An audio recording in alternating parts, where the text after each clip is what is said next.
discuss the Hermetic Principles because if there is a line of thought I totally agree with, it is these principles. And it also makes me understand a little better about why my message is so different from everything that is out there today. And in summary, I think the reason is that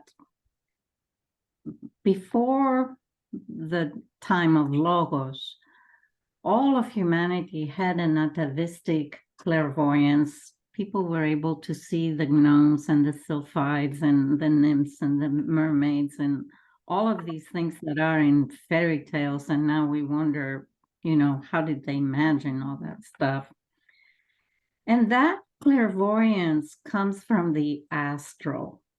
And to the best of my understanding, the astral is the other side of the coin of nature. So if we have a sense perception of the physical on one side of the coin, the side where we measure and we understand the dimensions and can discuss how things compare or don't. The other side of that is a realm that is really etheric. It's not astral, but the astral perception of that realm is what yields dreams, what yields all of the people's clairvoyance and ability to see ghosts, and all that happens before the advent of writing and reading that totally locks us into left brain. And what I think happens with astral clairvoyance is it just gives you a different side of the cosmos, but it doesn't take you within. It doesn't take you where you need to be working on your inner self to reach up to your divine essence. The peace that comes out of meditations and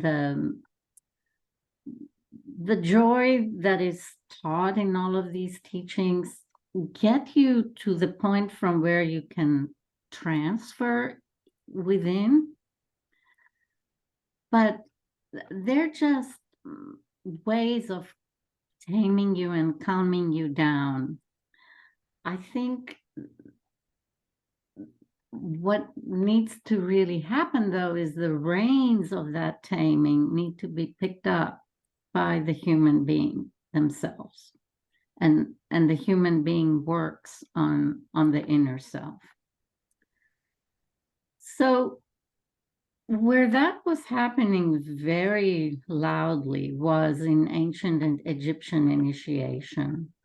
It took a person and trained them in all manners of education and practice and meditation. It went the entire gamut in training to bring that notion of discipline, to awaken it in a human being. And back then, the purpose was to allow people to think through the brain, because that was what was new back then.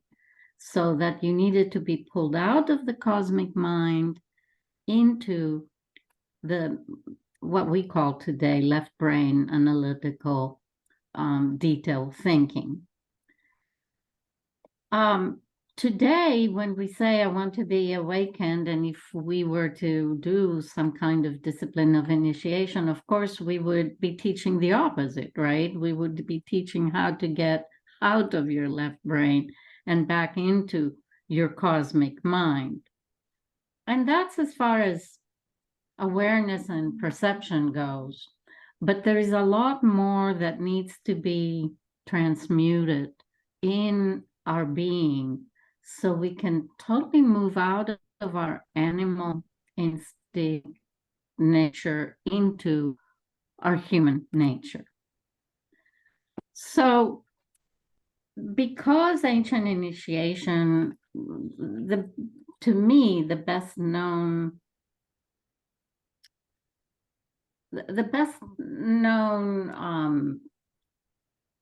benefits of it are obvious from what happened in Egypt and how it trained a lot of the Greek scientists and philosophers to discipline their mind and produce productive thoughts. I mean, think about it. Geometry came about at that time. Grammar, if you look at grammar, the wisdom that is in it is amazing. And we still carry today when you say objective versus subjective. That comes from grammar, right? In a sentence, I love Peter, let's say.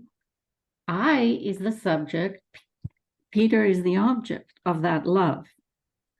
And a lot of mystics even use that to define the two types of karma or akashic records that we produce.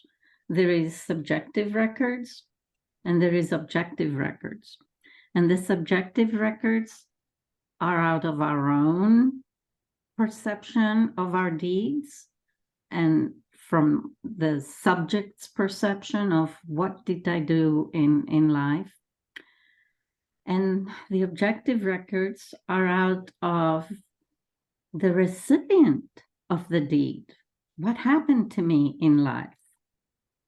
And they're very different records, and the way to erase them is also very different. The subjective, we can take it upon ourselves through forgiveness to erase our crime, let's say. And in addition, you do service in life and you pay back where you took away. But the objective one is what Christ lifted when he, through the deed of Golgotha. When we say the Lamb of God who carries the sin of the world, it is that objective karma that was weighing by then so heavy on the earth that needed to be lifted. And the work of Christ is not done just by the deed of Golgotha. It goes on, and at this point, we need to participate in it and help in that forgiveness process by going within and uniting with the divine in us. And in the process of forgiveness, what we do is we incur a forgetting inside us that creates a vacuum. And that vacuum is what invites the spirit to move in. It's like Halloween that we are about to celebrate. You hallow that pumpkin so that you can put a light in it. That's a very sacred symbol. Forget the rest of Halloween that has all the witches and the skeletons and the bats and the spiders, right? That's what happens when you go in that other realm and you're not calm. That's what you see, that kind of uneasy environment in there. But when I bring the forgiving because of all that's happening in the world today. I've been thinking about it very seriously. And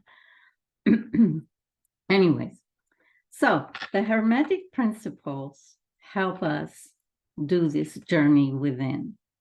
And it's not tricks, it's not mushrooms, it's not any of these things we would like to use to get there faster. It's just hard work and deep understanding of how the universe works and how we can use the laws of that universe to help our journey.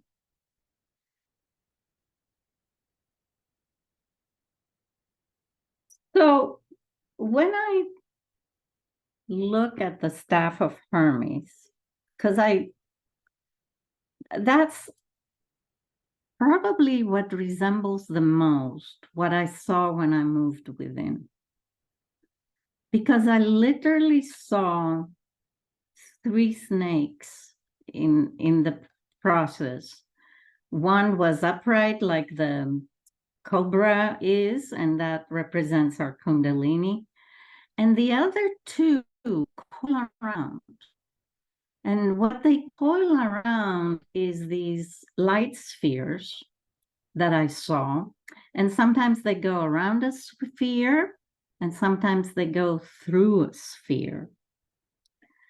And it's literally like a snake. It has the size of a fairly large snake in terms of width. And it's an energy venue. And it can be either descending on or ascending. All 3 of them would either descend or ascend. I was listening to a lecture recently that was talking about the plate points. And I think by plate, they mean the braid, right? So this coiling happens like a braid, the way you would braid your hair. And that's why in Rapunzel, that in the fairy tale of Rapunzel, where the daughter who lives in this tower throws down her braid for the prince to climb up, right? That's a very spiritually symbolic fairy tale. All of them are, but in terms of climbing that ladder that earlier I called Jacob's ladder, it is like you enter a braid, and there is these snake energies, and they can be coiling around your light spheres, but you can also send them out. You can send them out to circle the earth and come back to you. It's amazing the elasticity that is involved in those energy channels. So I'm not surprised at all that in the story of Adam and Eve, what climbs the tree of knowledge is a snake, right? It's that energy tunnel inside us. And you can literally enter it and slide through it or ride with it. But it's not a scary experience. It's just, oh my gosh, I am swimming in energy type of experience. So that's why I love this emblem, because it comes so close to expressing what you see when you go within in the etheric realm, right? Not the astral. So any questions on this? Not yet. Okay, all right. And these light spheres, I showed them a number of times as these 10 nodes that 4 of them occur once and 3 of them occur twice. They harmonize. So each of them, if you think of the frequencies in a scale, each of them harbors a node, and they will harmonize to the environment that projects the same node. So if you go to a temple or a sacred site, it will harmonize usually the 4th chakra node, which is G. And that in the solfege is Sol, which means sun, right? And this is where we need to bring the sun to the 4th in this incarnation. In this in this incarnation of our planet Earth, we are evolving the 4th, which is the base for the soul. So I wonder sometimes when ancients spoke of the harmony of the spheres, if that's what they meant, rather than what we think that they think of. You can think of spheres Remember when I talked about the orbits where Saturn is the largest and then Jupiter, and you come into Mars? So you can think of the spheres that are represented by each of the orbits as what is used for harmony of the spheres. And a lot of people interpret it to be that. I think it's both. I think the cosmos harmonizes and our being harmonizes.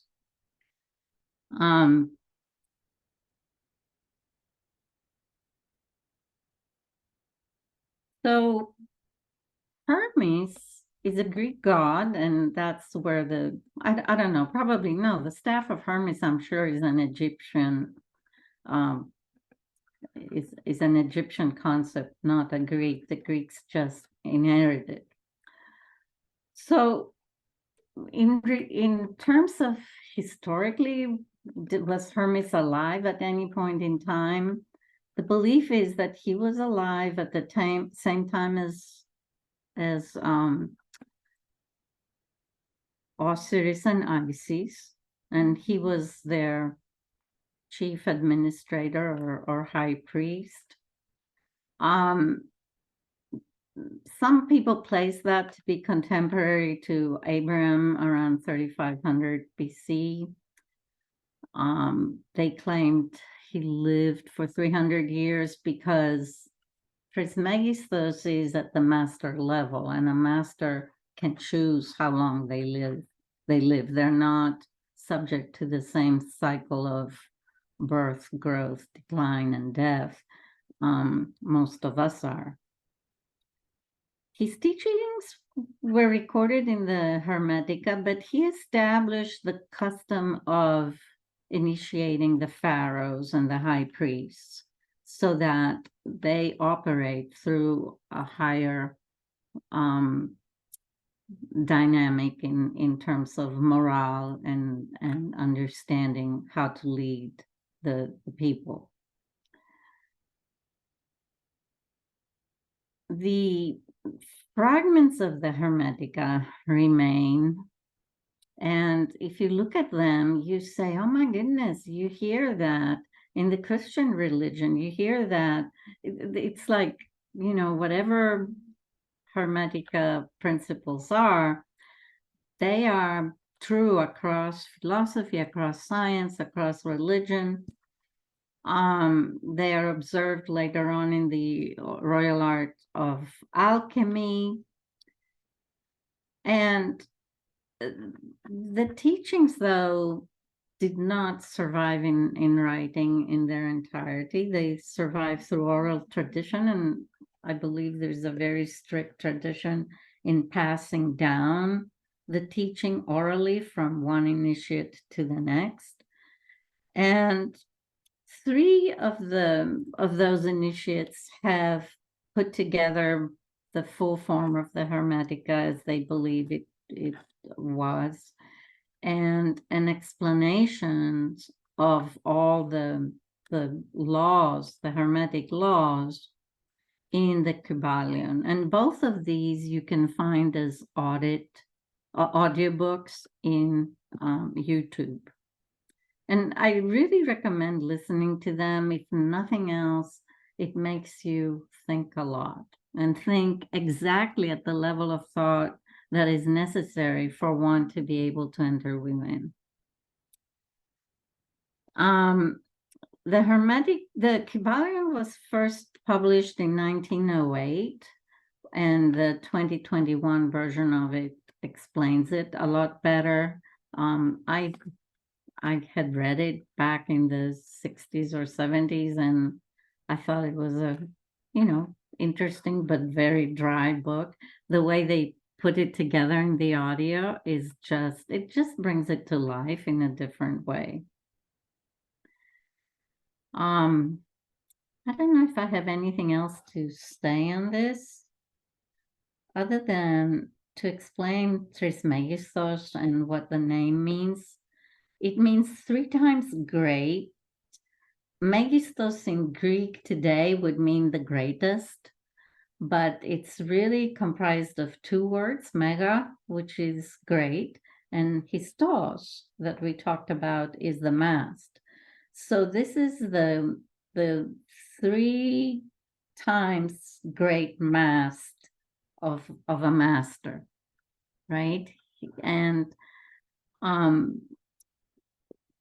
in the way I understand the etheric ladder inside us, if we are striving to enter first presence and get out of the separated mode of existence depicted in the Kabbalah, he is in third presence. So in the Masonic, that would be the equivalent of the Ark Mariner. So the knight is the first presence who tames the horse and learns how to ride it and be one with it, but be the driver of the horse force. Mason is the second presence, and that is the presence where from within you're beginning to build the vessel of soul. So yeah, we are all born with a soul, but we all need to empower that soul so we can navigate the other realm, which is very different from navigating this realm. And the Ark Mariner is the master who's able to do that navigation. In the Eastern nomenclature, the first presence is when you arrive to the Manas level, which means you're able to discipline your astral. So you're not driven here, there, and everywhere by emotion. The second presence is the Buddhi level, where you're able to discipline your etheric. And that means you are truly a healer, not just using a modality to heal, but just your presence alone becomes a healer. But that is a healer of, not of like, if I have a broken spine, can you put that together? That is the Atman level that can manage the physical. That's the hardest part, is reaching that level, and that's the level of the Ark Mariner. So in the lecture I was hearing, it was talking about these spheres as points of coalescence, but I identified them and then was trying to teach somebody how to move them. And you don't move those spheres other than the one in the fourth, I would say. You put them in balance, right? You don't take them and move them somewhere else in your body. Different spheres exist in different parts. You learn how to travel through them. The fourth chakra is different because remember when I talked about the Polaroid experiment and I said at some point we align our fourth chakra well enough to allow light to come through, even though we have the second, the fourth, and the sixth blocking light. And aligning that fourth chakra, if you think the lower heart is in the front at the lower end, and the upper heart, I call them lower and upper heart, is in the back between the shoulder blades where wings would come out for angels. That plane you have to attune so that it does bring the light back through. And that's a lot of the work we're doing right now. How do we align the way in which we love, align the way in which we forgive, align all these heart region activity so that we move from being an opaque being to being a translucent or divine being, right? So yeah, there is and attunements do that. When you go and have an attunement, and you come out and you feel, oh my God, I stand differently, I'm being pulled back, or you start laughing out of the blue. Different attunements produce different effects. It's really what's happening, not with one of those spheres, but the alignment between the spheres of the fourth to the sphere of the seventh and the sphere of the first. It's an attunement that takes place internally. So the 7 Hermetic Principles are easy to remember. All is mental is the first principle. Everything is mental, meaning everything is created out of the mental force. So, and the principle of mentalism includes the phrase, the all is in all and all is in the all, right? So in that sense, we're all one. We're all one universe. The second principle of correspondence, we have all heard about it, is above, so below, is below, so above, is within, so outside, as without, so within, right? And this is the principle that makes the reading of the zodiac so important, because not because we need to do mantic arts or because we need to foretell the future. I don't believe in that at all.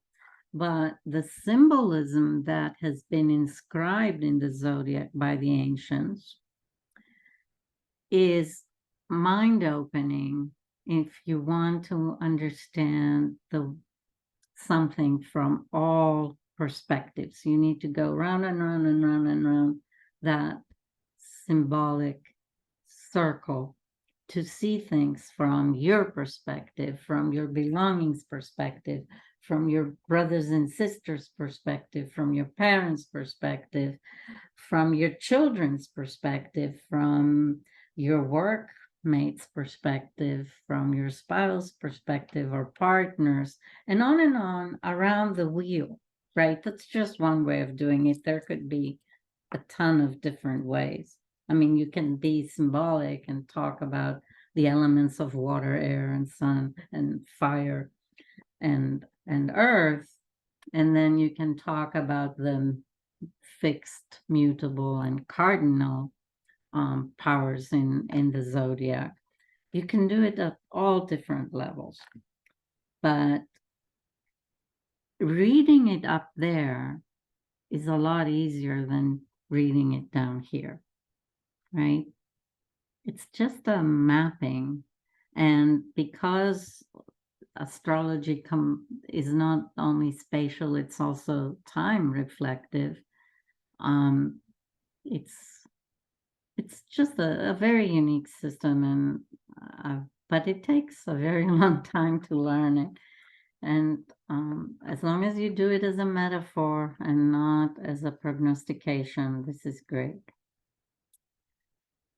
The principle of vibration is that motion manifests everywhere and at all times, and nothing rests. The Heraclitus saying you can never step in the same river twice is also very true. How many times have you moved out of a place and you think, oh, I'll visit it again, no problem, and then you go back and it's not the same place at all, right? Because everything is in motion. Polarity is that all manifestation has two sides. If you think of it from the coin perspective, I can see one side and not the other. Or if you think about it linearly, it has two poles, right? North and south, east and west, good and evil. All of these are valid polarities. And then rhythm is that everything is subject to a breathing process, an ebb and flow, an action, reaction, a rising, a sinking, if you think of the creation of the universe as a big bang is an exhalation, and the end of the universe will be that entering back into the black hole as an inhalation, right? It's the breathing of the universe. Everything has that breathing pulse in it, and we all do it at different intervals. Causation is that nothing escapes the law of cause and effect, right? If you say, oh, this is by chance, no, chance is just law not recognized, right? If you could understand all that participated in creating an effect, these are all the causes. The problem we have in third chakra or solar plexus thinking is that we think of that as linear, right? So when we say get out of cause and effect thinking, think holistically, it doesn't mean that you stop believing in cause and effect. It means you're not linear about it. And then gender manifests in everything, and we're not talking here only about sex, which is the manifestation of gender in nature. You're talking about gender the way the Chinese understand the yin and the yang as directional forces. There is no, when we say positive and negative, like in electricity, you tend to think of positive and as good and negative as bad. That's not true, right? They're just opposite moving forces. So it's the gender is the way by which nature comes to commingle and to beget and to produce. And again, gender exists everywhere where you have becoming. At the very, very beginning, where you just have the being of the source, that is one. And I'll show you later. The Tetractys shows that principle very well. So what masters do is they learn how to use these principles in combination so as to be the charioteers rather than, running amok in the midst of fate. It's learning how to play the field rather than be played by the field. And the greatest for this is if you think of polarity, all these hatred versus love that goes on in the world right now. You cannot go in and eliminate one pole. You cannot go in and say, I will do something so hatred no longer exists.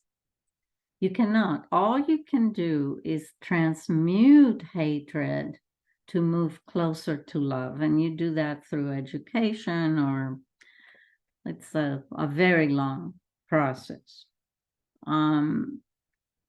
But you cannot wipe it out. It's like if you're in a dark room, you cannot start attacking the dark, hoping it will disappear, right? You open a window, you let the light in, and slowly you transmute the darkness to light. So understanding that is very important, because most people don't. They think, oh, I'm depressed. I need to go in and chemically fight the depression. No, you're depressed means in your spirit, you went down, down, down, down in a place that feels depressed because it's so far down. And what you need to do is know how to come back up. And you come back up by using directional principles.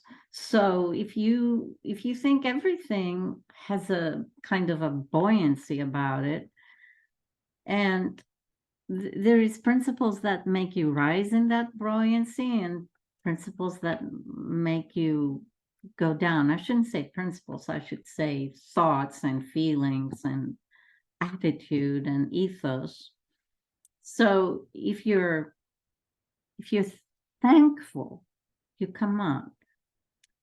If you have faith in yourself, you come up. If you offer forgiveness, you come up. If you offer service, when you are depressed, the best thing to do is go find somebody in a more miserable situation and help them. And that service will bring you up. So you need to use whatever vehicle moves the other way rather than the one that brought you down. The ones that bring you down is fear, is anger, is guilt, is shame, all of these things, grief, all of that brings you down, doubting yourself. So you need to just use the opposite, use feelings that have the opposite polarity that will bring you back up. So that shows a way of how do I use these laws. You don't go into chemical medicine. That takes the symptom away and makes you dumb in the process. I don't know. I mean, I feel very sad about all that we administer right now medically for psychological issues. Then another example is if you think of a rhythm, right? The rhythm is what pulses between one polarity and the other. So if you think of that as a pendulum, the further apart your ends are in a scale of polarity, the wider the pendulum will swing. Well, a master does not annihilate the polarity. They just rise in the totem pole, in that axis mundi or the spine. They rise higher in their focus of concentration. So they are in a place where the polarity is not as wide. And again, you're not destroying anything, changing anything. You're just using your understanding of the rules. Any discussion on this? Pretty clear. It's pretty interesting. What I love about it, it's neutral. It is like describing scientific rules, right? It's not filled with awe and fear and guilt and all these other things that religions bring in. No judgment. No judgment. So transmutation, I would think, is what I have paid most of my life giving attention to. So transmutation is how to take one pole and move it closer to the center, or both poles and move them closer to the center. So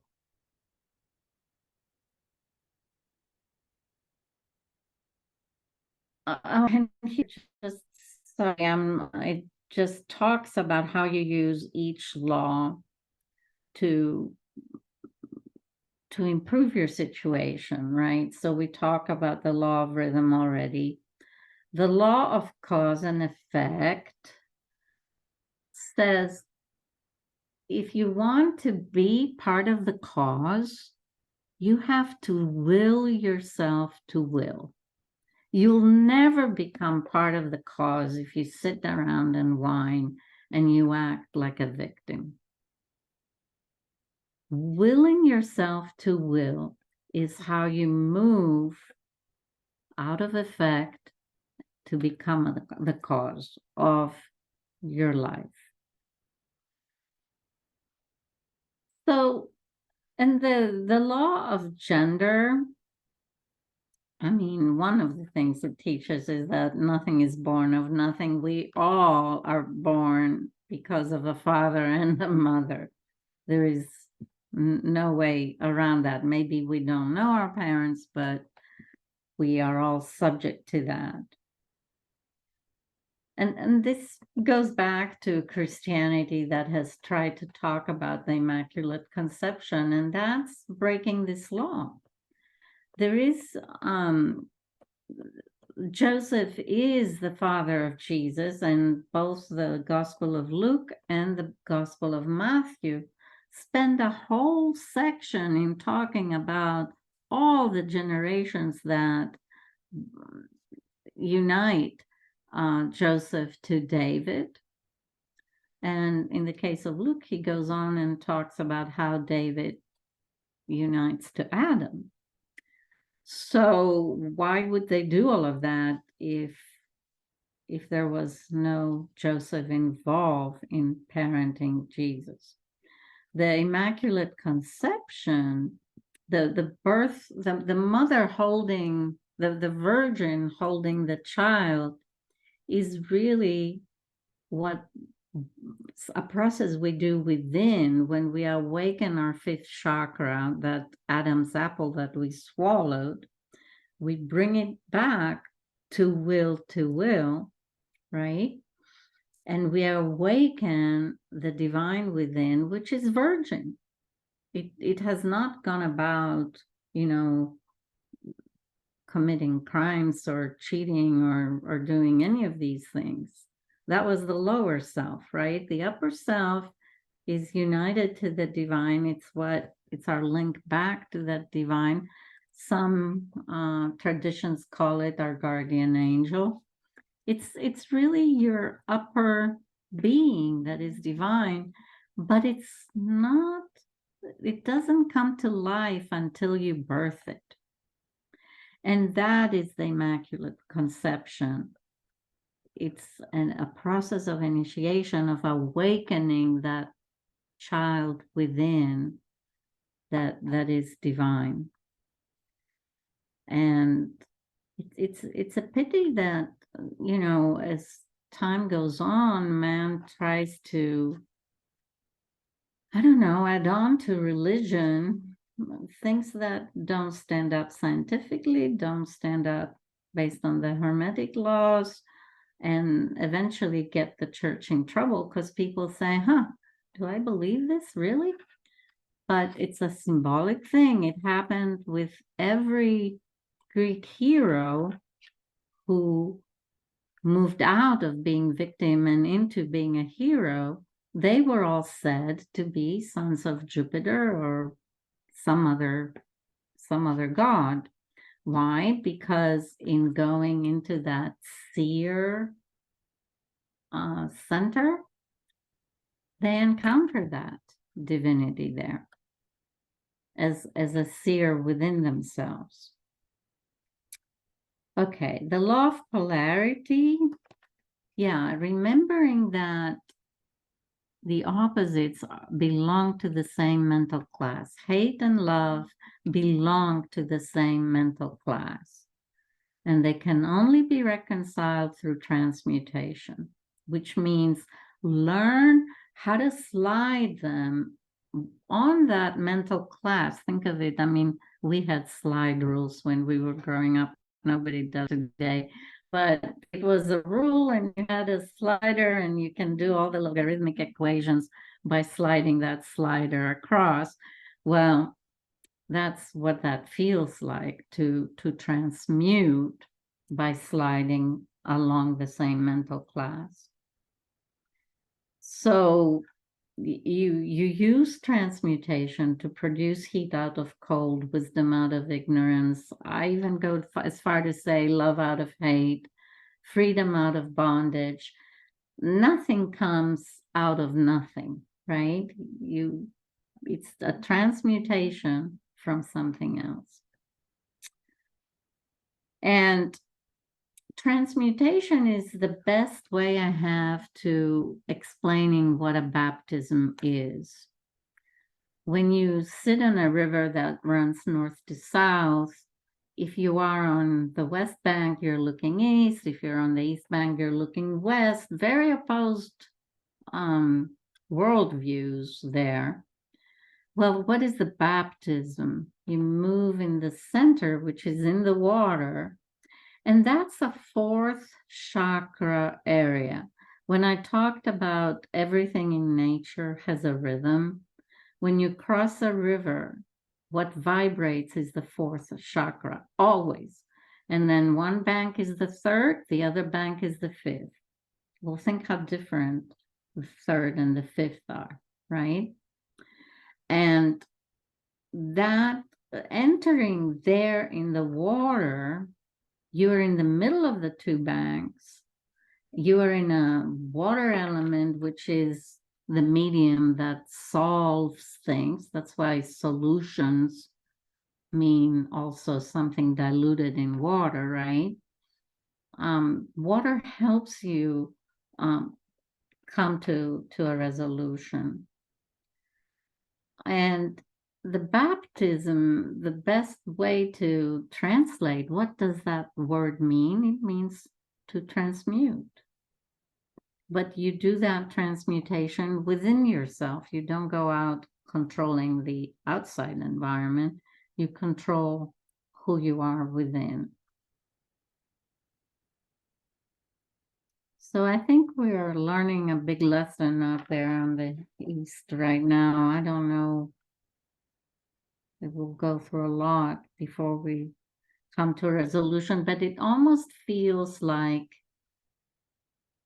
in the last few centuries, this is a very critical lesson to learn.